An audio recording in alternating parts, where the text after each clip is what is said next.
Advocate K S Arunkumar CPM പ്രതിനിധിയാണ്. ഇവിടെ fire and safety സംവിധാനം വേണ്ടത്ര ശക്തമായിട്ടില്ല എന്നൊരു വിമർശനം കേട്ടു. നമ്പർ 1.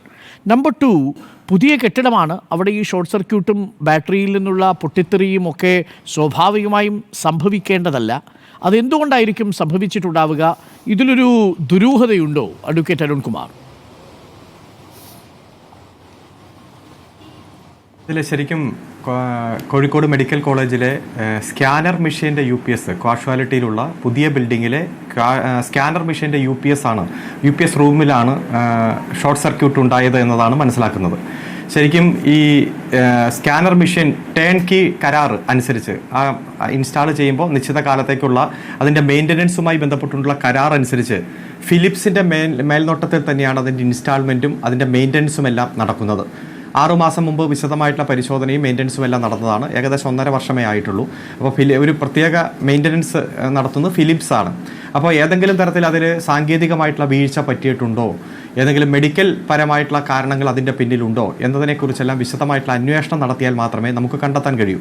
ഏതായാലും ഇന്നലെ 7:40 തന്നെ ഉണ്ടായിട്ടുള്ള ഈ ആ അപകടം വലിയ ഗുരുതരാവസ്ഥയിലേക്ക് പോകാതെ ആശുപത്രി ജീവനക്കാർ, പോലീസ്, അഗ്നിരക്ഷാസേന, ആരോഗ്യവകുപ്പ്, ജില്ലാ ഭരണകൂടം, ആംബുലൻസ്, ജനപ്രതിനിധികൾ, നാട്ടുകാരെല്ലാം വളരെ യുദ്ധകാലാടിസ്ഥാനത്തിൽ തന്നെ ഉണർന്നു പ്രവർത്തിച്ച് ജീവൻ പണയം വെച്ച് തന്നെ പ്രവർത്തിച്ചു എന്ന് പറയാം. ആദ്യഘട്ടത്തിൽ ഇത് എവിടെ നിന്നാണ് ഇതിൻ്റെ സ്ഫോടനം, എന്താണ് ഇതിൻ്റെ കാരണം എന്നൊന്നും അറിയില്ല.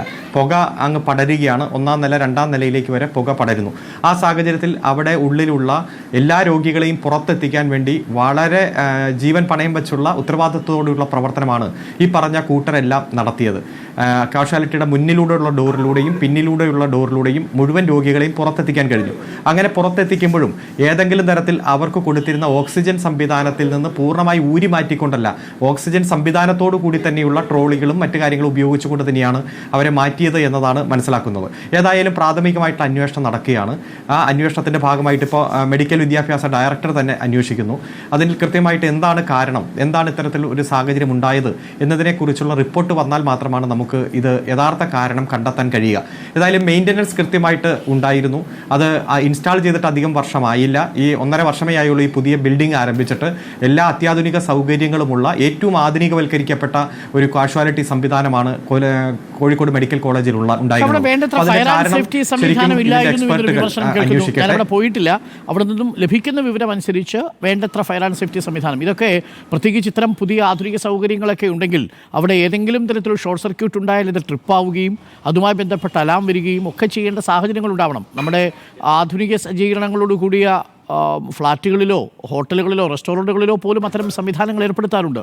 മെഡിക്കൽ കോളേജിൽ അത് ഏർപ്പെടുത്തിയിട്ടില്ലേ അരുൺകുമാർ? അല്ല, ആവശ്യത്തിന് സൗകര്യങ്ങളുണ്ട് എന്ന് തന്നെയാണ് ഞാൻ മനസ്സിലാക്കുന്നത്. ഇപ്പോൾ മരണപ്പെട്ട ശ്രീ ഗോപാലൻ്റെ ബന്ധു ശശി തന്നെ അവിടെ ഉണ്ടായിരുന്ന കാര്യം പറഞ്ഞല്ലോ. അപ്പോൾ പെട്ടെന്ന് തന്നെ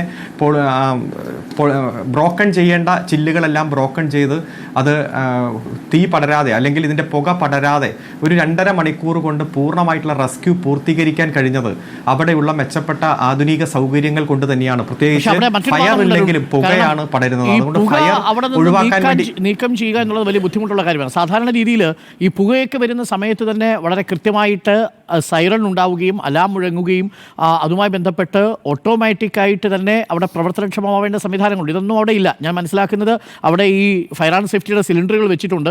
ആ സിലിണ്ടറുകൾ ഒന്നെടുത്തടിച്ചു, പക്ഷേ പുക വരുന്നതിന് ആ സിലിണ്ടർ ഉപയോഗിച്ചിട്ട് കാര്യമില്ല.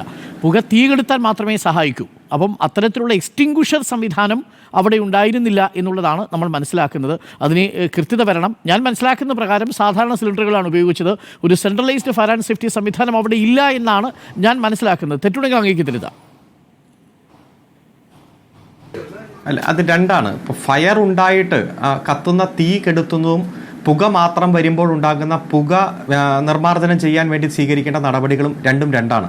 ഏതായാലും ഇവിടെ വലിയ തരത്തിൽ തീ വ്യാപിക്കുന്ന ഒരു സാഹചര്യമില്ല.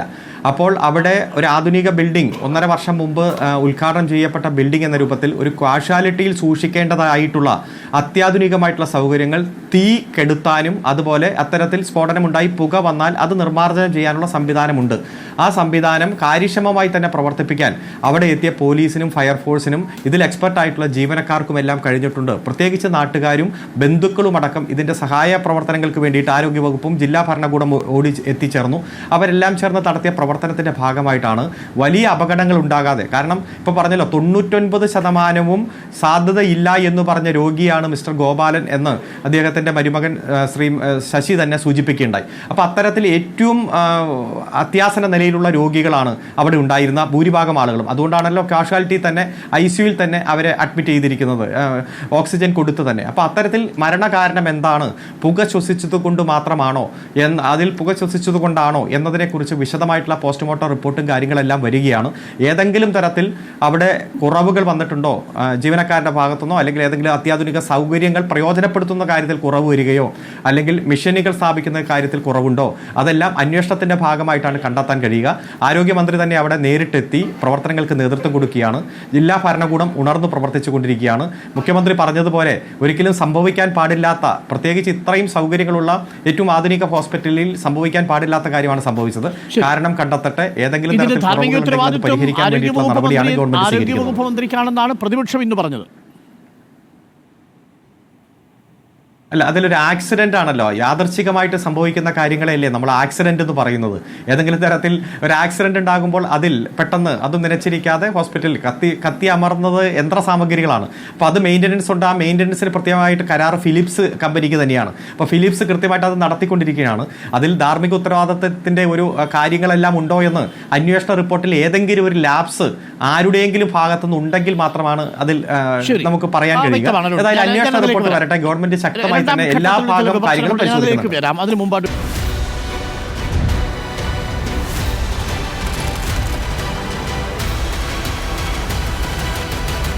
Debate with Dr. Arun Kumar.